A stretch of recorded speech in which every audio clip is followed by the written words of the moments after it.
بسم الله والصلاة والسلام على رسول الله. أهلا بكم جميعا في قناة القيمة لتعليم الباترون والتفصيل والخياطة. درسنا اليوم هو تحويلة جديدة من تحويلات الباترون إلى موديل غوب قطيفة، موديل روعة للأفراح والمناسبات، موديل تاع شوفة أو حتى خطوبة، خاصة أننا كذلك إن شاء الله رانا على أبواب العيد. موديل غوب قطيفة جاي كروازي دغابي عند الصدر، لارج سينتور عند الخصر، بيان سنتري عند لي اونش. أما بالنسبة لي مونش جايين بوفونت وبليلاستيك عند لو بواني. نروحوا لتحويلة الباترون، لكن قبل ما نبدأ جامع على لا فيديو، واللي تحقوا بينا مشاهدين جدد او مازال ما اشتركوش في القناة يشتركوا في القناة، يعني يابونيو باش يلحقهم كل جديد، وبارطاجيو لا فيديو باش الجميع يستفيد. دائما نبدأ من جهة الظهر ونرسم الرقبة الموسعة ب3 سنتيمتر عند الكتف ومن عند الوسط، وكذلك من جهة الأمام 3 سنتيمتر عند الكتف. أما عند خط الوسط ننزل من الرقبة ابتداء من 13 سنتيمتر حتى 16 سنتيمتر، واللي حبت أكثر تقدر حتى 18 سنتيمتر، تبقى هذه النقطة اختيارية. من خط دائرة الصدر ننزل ونوسع الإبط ب3 سنتيمتر من جهة الخلف ومن جهة الأمام، ونحط نقطة فوق الجانب. من نقطة عند الجانب ومن جهة الأمام، إذا كان القماش اللي نستعملوه من نوع المطاطي يعني اكستنسيبل اللي قابل للتمدد، راح ندخل للداخل بواحد سنتيمتر، وراح ندخل كذلك عند الخصر وعند الأنش، يعني على طول الجانب ندخل بواحد سنتيمتر.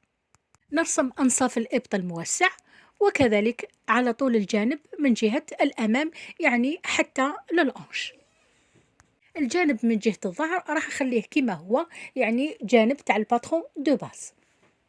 كما راكم تشوفوا في الموديل فيه حزام عريض، لذلك راح نصعد من عند خط الخصر تاع الباترون دو باز، نصعد للفوق بحوالي تقريبا من 7 إلى 8 سنتيمتر.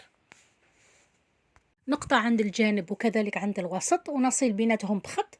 ونفس الشيء من جهة الأمام اللي أنا قلته على الورقة كاملا، لأنه الموديل عند الصدر جاي كروازي، يعني يتعدى من جهة اليسرى حتى للجهة اليمنى. هذا هو الحزام اللي يتفصل وحده، قطعة واحدة طويلة على حسب دائرة الخصر تاع لا ترانسفورماسيون، وعند الوسط راح يتخدم بلا برودغي ولا بالبيغلاج كيما حبيتو.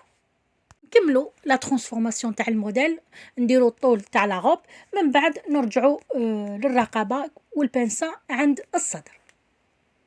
الطول راح نحسبوه من عند الخصر، يعني هنا ننزل بوسط الظهر حتى لتحت، والطول دائما يبقى اختياري على حسب طول يعني الزبونة أو المانكا. ننقل نفس الطول من جهة الجانب. أما بالنسبة للعرض راح ننزل بالعرض تاع لي أونش، ونفس الشيء بالنسبة للجهة هنا تاع الأمام، من جهة واحدة فقط، وننزل خط الوسط بالطول حتى لتحت. وبالعرض تاع لي أونش ننزل كذلك من عند الجانب، يعني من عند النقطة تاع 1 سنتيمتر اللي كنا دخلنا بها حتى لتحت، ونقفل. راح نقص الباترون عند الخصر باش نقدر نكمل بقية لا ترانسفورماسيون عند الصدر. راح نقص أولا هنا فوق الحزام، ونزيد هنا عند خط الوسط باش نفصل هذه الجهة تاع الأنش، ما راحش نحتاجها لأنه نفسها هي والجهة اليسرى. ويكون هنا وسط الأمام اللي راح ينحط فوق القماش مثني عند الوسط ويتفصل مرة واحدة. هنا من رأس الكتف فوق لي مونشور الموسعة ننزل بحوالي من 10 إلى 12 سنتيمتر، نحط نقطة ومنها خط نحو الداخل 5 سنتيمتر. باش نرسم لومبياسمون اللي راهي بلا برودغي عند الكتف، لازم نصل بين النقطتين، النقطة اللي فوق الكتف جهة الرقبة تاع التوسعة، والنقطة الأخيرة تاع 5 سنتيمتر، لازم نقفلو البنسة تاع الصدر. نفرغو واش بقالنا من البنسة تاع الخصر من محتواها، ونقفل البنسة تاع الصدر بدون صعوبة. نمسكها باش ما تنحلش، ونرسم لومبياسمون تاع الكتف بلا كورب وبكل سهولة.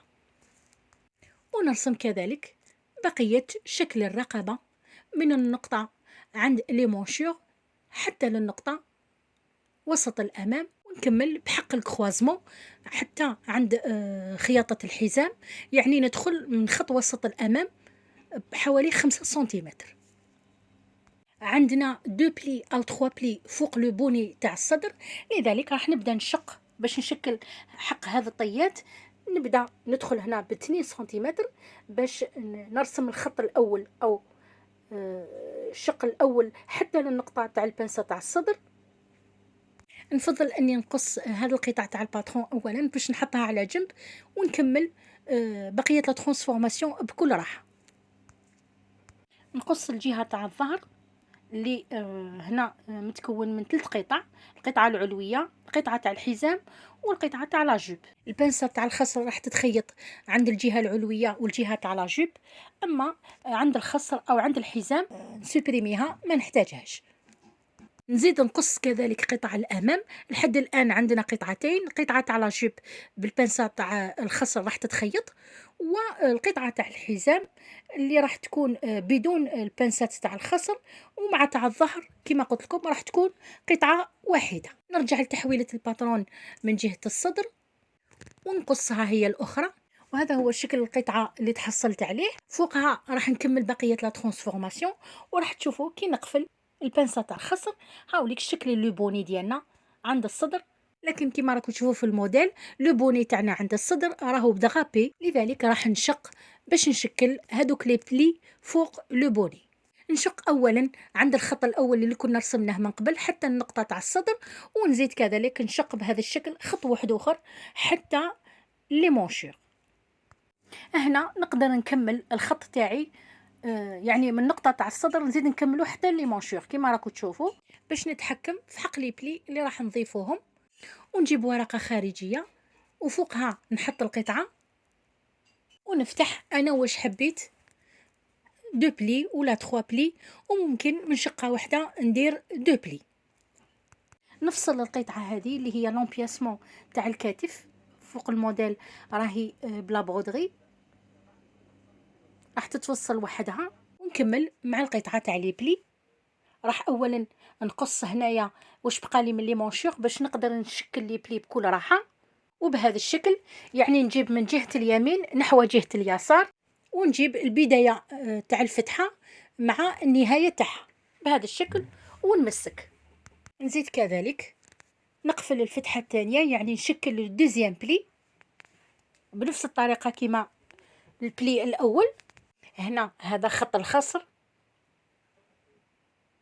ونقص الزيادات تاع الورق ونتحصل على الشكل النهائي تاع البوني بلي بلي. وهكذا راح يكون كذلك شكله مع بقية قطع الباترون من جهة الأمام. نروح هذه المرة لامونش اللي هي عبارة عن مونش بوفونت، يعني جاية منفوشة من المرفق حتى لو بوانيي.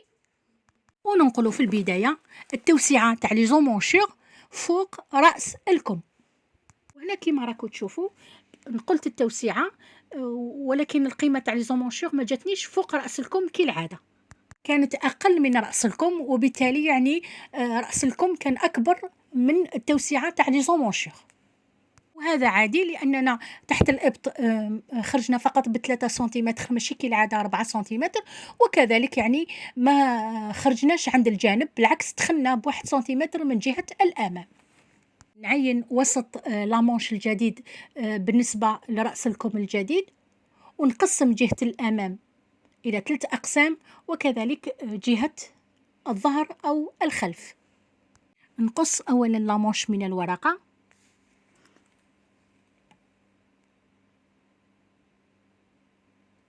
ونزيد كذلك نقص فيما بعد الخطوط اللي قسموا لي لامونش إلى عدة أقسام بهذا الشكل، ونفتح فوق ورقة خارجية. كل فتحة راح ندير فيها من 3 إلى 4 سنتيمتر حتى 5 سنتيمتر، وكل هذا العرض أو الاتساع راح نطمو بالإلاستيك عند لو بواني. وهذا هو شكل لامونش تاعنا النهائي اللي جايه بوفونت أو منفوشة بالإلاستيك عند لو بواني. بقى لنا تحويلة أخيرة لا جوب من التحت، وين راهي نوعًا ما من التحت légèrement évasée par rapport عند les hanches اللي راهي bien cintrée. لذلك راح ننزل من خط الخصر بطول 45 سنتيمتر حتى ل50 سنتيمتر، ندير نقطة عند الوسط ونقطة عند الجانب أمام وخلف، نصل بين النقطتين بهذا الخط. من بعد عند كل جانب راح ندخل لداخل ب3 سنتيمتر، ونعاود نرسم لو غالبي تاع لي هونش بهذا الشكل، يعني من عند خط الأنش حتى الخط هذا الأخير عند النقطة تاع 3 سنتيمتر من جهة الجانب. بهذا الشكل نستعمل لاكورب. كمل الباقي بخط مستقيم من النقطة عند الجانب 3 سنتيمتر حتى للتحت، ونقص الجانب الجديد.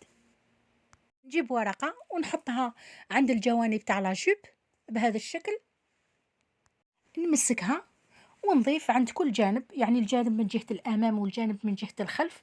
نبدأ من التحت نزيد كأقصى حد 10 سنتيمتر، ندير نقطة ومن هذه النقطة خط مستقيم حتى الخط اللي نزلنا به من عند الخصر 45 سنتيمتر، وراح نتحصل على جيب كلوش أو جيب على شكل جرس. نحي الانكسار عند الزوايا ونخليه خط منحني، ونعدل كذلك في الطول تاع لاجيب من جهة الجانب الجديد بأني نصعد 1 سنتيمتر من التحت عند كل جانب أو عند طرف كل جانب، ونعاود نرسم بهذا الشكل الخط تاع الوغلي النهائي، ونقص كذلك في الأخير التحويلة النهائية تاع لاجوب. وصلنا إلى نهاية لا فيديو، نتمنى أنه فكرة الموديل وصلتكم. إلى أن نلتقي فيديوهات أخرى ودروس أخرى، إلى اللقاء.